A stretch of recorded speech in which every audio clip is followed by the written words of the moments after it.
Let me share with you a ridiculously simple yet incredibly effective idea. Back when I was about 20, this concept, although I didn't fully grasp it then, could have saved me from a lot of emotional chaos in my relationships. At best, it later helped me navigate interactions with women on terms that worked for me, without having to constantly adjust myself to please someone else. So here's the essence.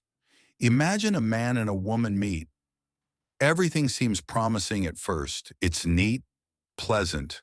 Like my neighbor Aunt Ducia would say, two doves just met.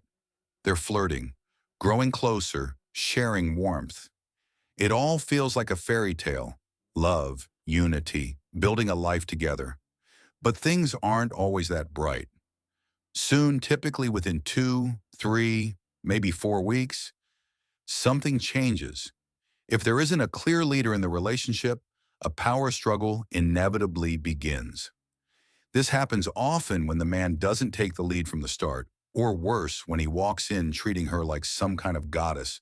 The first phase seems innocent, nothing alarming at first. Maybe she cancels a date, saying she's busy, or starts messaging a little less. You think, okay, she's probably got stuff going on. You shrug it off. After all, she told you she loves you, right? All good. But then comes the second phase. This is when differences in opinion begin to surface. It's not a full-blown argument, but you can already sense that something is off. She starts saying things like, I see it differently, or that's not how I think. The spark she once had, that eagerness to be with you, has faded. It's not completely gone, but you feel the disconnect, even though the relationship is technically still ongoing. This stage often catches men off guard. Why? Because I genuinely believe that a woman's primary goal in choosing a partner should be finding someone she's aligned with. Someone who shares her values and sees life in the same direction. Entering a relationship just to argue and prove who's right is frankly ridiculous. But unfortunately, many relationships play out this way. Each person believes they're right, but often the woman insists her version of right carries more weight. Suddenly, it's up to the man to start dancing around, finding compromises, adjusting, and here's where the man tries to be the good guy. He listens carefully, he doesn't push. He thinks, maybe she didn't get my point today. No worries, I'll try again tomorrow. And sometimes they find a middle ground. But the next day, everything shifts again. The goalposts move. Do you see how crazy that is? Devoting your entire energy to constantly adjusting and compromising just to keep a shaky relationship going? That's a trap, and this is where many men start losing themselves. But we'll talk more about what a strong man really looks like later. Now, after this stage of opposing views comes the third one, conflict. Here's the tricky part. It doesn't even matter who starts the argument. Sometimes the man is the first to speak up, especially if he feels pushed or disrespected. He raises concerns, he wants to sort things out. But what happens? He gets blamed. The woman reacts. It escalates. You've now entered the phase where arguments become normal.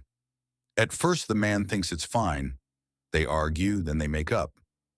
She might even come back in a few days saying, I thought it over and realized I was wrong. The man feels victorious. He thinks he's in control, but he's wrong. Because by the time a woman starts regularly arguing with you, it means the earlier stages of respect and leadership have already been lost. He just doesn't see it yet.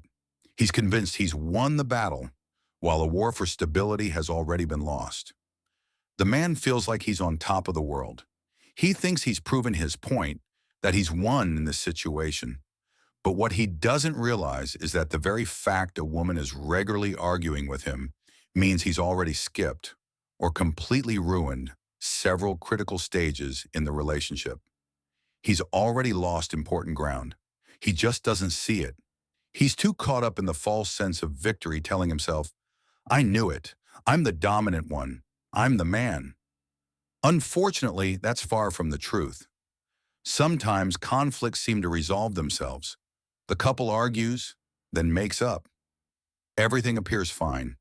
There's laughter, affection, the illusion of love returning. But in reality, this is just the beginning of the end. What follows is usually a series of similar conflicts, and eventually the relationship runs dry. That's it. You're out. There's no future there, my friend. At this point, you might think she's just using you, but I wouldn't call it that. A lot of men misunderstand the term being used. They imagine someone is sitting there pulling coins from their wallet, exploiting them financially. But that's not the issue here at all.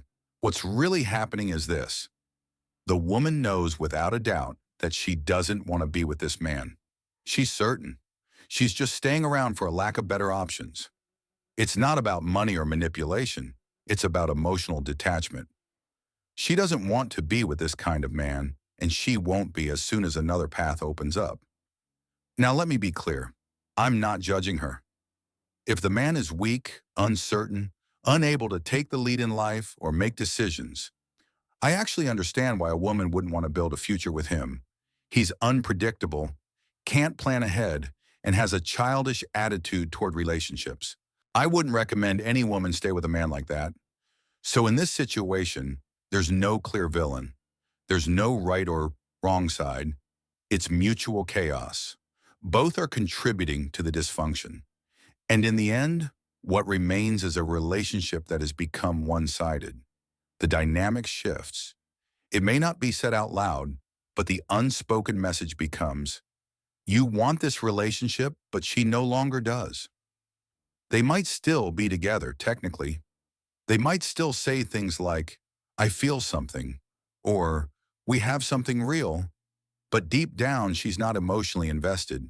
And when she starts criticizing again, making little remarks, or saying, well, if you don't like it, leave, you know what stage you're in. This stage can drag on for a week, a month, or even 6 months. But it always ends the same way. She leaves. Either she gets tired of pretending, or someone new appears in her life. And that, my friend, is the basic pattern.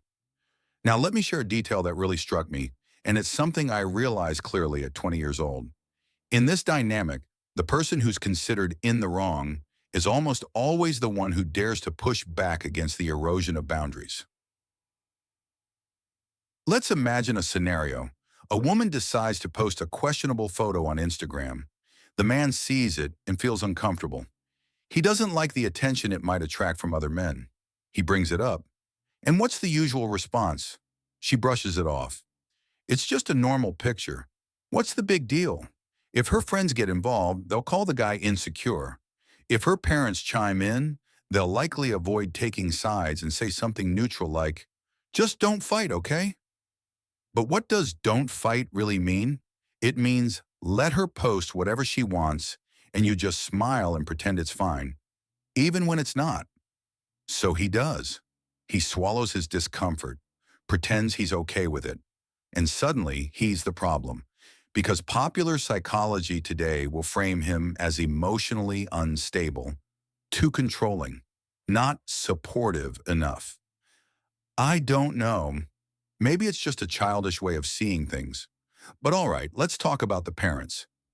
When parents get involved, more often than not, they don't take sides. It's not always the case, of course, but usually they'll try to stay neutral. They'll say something like, the important thing is not to fight, but what does that actually mean? Let's break it down. Imagine there's a real issue that bothers the man. He voices it, and what does he hear back? Everything's fine, just don't argue. But what that really means is, let her do what she wants, keep your feelings to yourself, pretend it doesn't bother you, and keep smiling like it's all okay. And that's the problem. That's the message he ends up receiving. Now, if we look at this through the lens of pop psychology, it's always the man who's painted as wrong. It's always him who's told his feelings aren't valid. You're overreacting. You're misinterpreting. She didn't mean it that way. The narrative becomes, you misunderstood her, you're the issue. But let me tell you something clearly. That is absolutely false. A man isn't supposed to be some handyman in a relationship, patching up emotional leaks, constantly running around trying to fix problems like a beaver building a dam. That's not his role. His job is to observe closely and take note the moment a woman starts to push against boundaries. Because when that happens, two things are true. First, he gave her a reason to think it was okay. And second, she likely never saw him as a long-term partner in the first place, at least not in the serious way he hoped. This is important. A lot of guys are completely confused when the relationship ends. She moves on to someone else, and they're left thinking, wait, why him? We had so much together. They don't understand that by that point, they were already out of the picture emotionally. She had already moved on. She just hadn't physically left yet. She wanted to be somewhere else. She wanted something more. And he didn't notice or refuse to admit that she was already gone in every way that mattered. And here's the kicker. The man thinks all he needs is advice. That maybe a quick tip or some clever insight will fix things. Just tell me what to say, he thinks. Give me the magic phrase. But relationships don't work like that. It's not simple. They require work, depth, emotional intelligence, and real understanding. It's not something you solve in one evening. Anyway, that's the core of what I wanted to share. Also, just a heads up for those who don't know. The third part of my webinar series is already out. You'll find the details in the video description. There's even a contact number if you want to reach out or ask questions. Thanks so much for watching.